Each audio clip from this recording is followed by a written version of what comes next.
विधानसभा चुनाव के तहत निर्दलीय प्रत्याशी रमेश दलाल का जनसंपर्क अभियान तेजी से जारी है। गांव हो या शहर, हर जगह गर्मजोशी से उनका स्वागत हो रहा है। वीरवार को रमेश दलाल ने सोलधा, नयागांव सहित बहादुरगढ़ शहरी क्षेत्र का दौरा किया। लोगों ने दिल खोलकर उनका सम्मान किया और समर्थन देने की बात भी कही। लोगों से मिल रहे सहयोग व समर्थन पर रमेश दलाल ने उनका आभार जताया। रमेश दलाल ने कहा कि शहर हो या ग्रामीण क्षेत्र, बहादुरगढ़ में उनके नाम की एक तरफा लहर चल रही है। जनता गन्ना किसान के साथ है। उन्होंने कहा कि एक ही गांव के 3 उम्मीदवार हैं और विकास इन्होंने कुछ किया नहीं, बल्कि बहादुरगढ़ को अपराधगढ़ बना दिया। इन सभी चारों उम्मीदवारों का आपस में गठजोड़ है। चारों उम्मीदवार खरीद फरोख्त में जुटे हैं।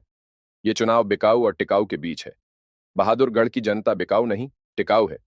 मुझे इस चुनाव में 50 से 70% के बीच वोट मिलेंगी। जब चुनाव का परिणाम आएगा तो अन्य सभी उम्मीदवारों को जोरदार झटका लगेगा।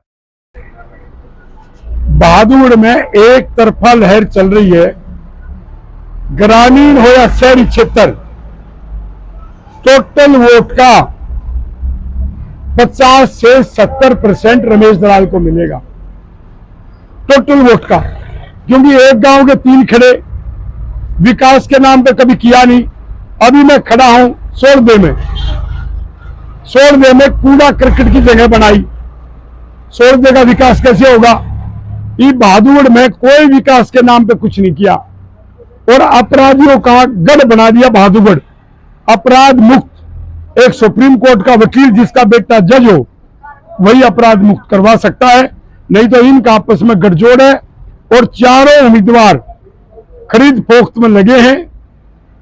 एक का रेट था 3,000, दूसरे ने कर दिया 5,000, तीसरे ने कर दिया 10,000 और चौथा समूह को खरीद रहा है कि जो 10-20 का ग्रुप का लीडर है उसको 1,00,000-2 लाख दे के कह रहा है कि मेरा नाम मत लेना, लेकिन सब में बांट।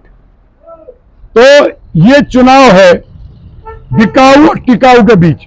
ये बहादुर के वोटर टिकाऊ है, ये बिकाऊ नहीं है।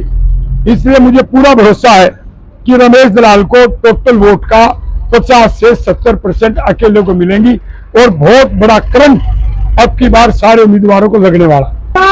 इसलिए वे बिना विधायक बने भी रोड भी निकलवाए, मौजे बढ़वाए, मेट्रो का विस्तार बहादुरगढ़ से, और मैंने अपने केएमपी तक करवाया।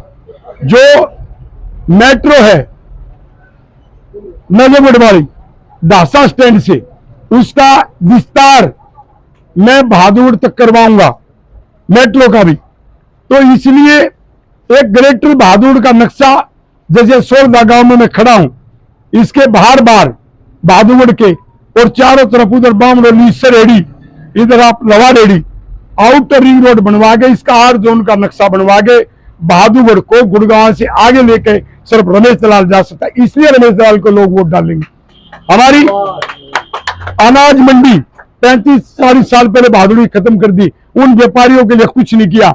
और रमेश दलाल बहादुरगढ़ में डायमंड मार्केट भी लेके आएगा, और ताकि बहादुरगढ़ का स्थान सूरत की तरह विश्व में जाए। और डायमंड मार्केट बननी थी एयरपोर्ट से 35-40 किलोमीटर की दूरी पे, लेकिन हमारा कोई भी यहाँ के विधायक उन्होंने प्रयास नहीं किया, न मुख्यमंत्री ने किया, जबकि यहां बननी थी। रमेश दलाल उसको बनवाएगा और जैसे सोलधा में जो कूड़ा करकट है उनको सबको हटवाएगा। यहाँ कूड़े का ढेर यहीं पर बना दिया, तो सोलधा में कैसे विकास होगा? प्रदूषण फैलाया। अंत में आप देखना कि किसको लाभ होगा। तो इसलिए बहादुर की जनता ने पढ़े लिखे और जो काम करता आया, अपराध मुक्त बहादुर बनाने के लिए और विकास के लिए सिर्फ रमेश दलाल को चुनेंगे। मेरी साफ छवि की वजह से चुनेंगे। जिस रमेश दलाल में बचपन से लेके चाय नहीं, बीड़ी सिगरेट नहीं, शराब नहीं, अपराध से मीलों दूर रहा और जो हमेशा सेवा में रहा, उसको बहादुर के बहादुर लोग साथ देंगे, मेरा भरोसा है।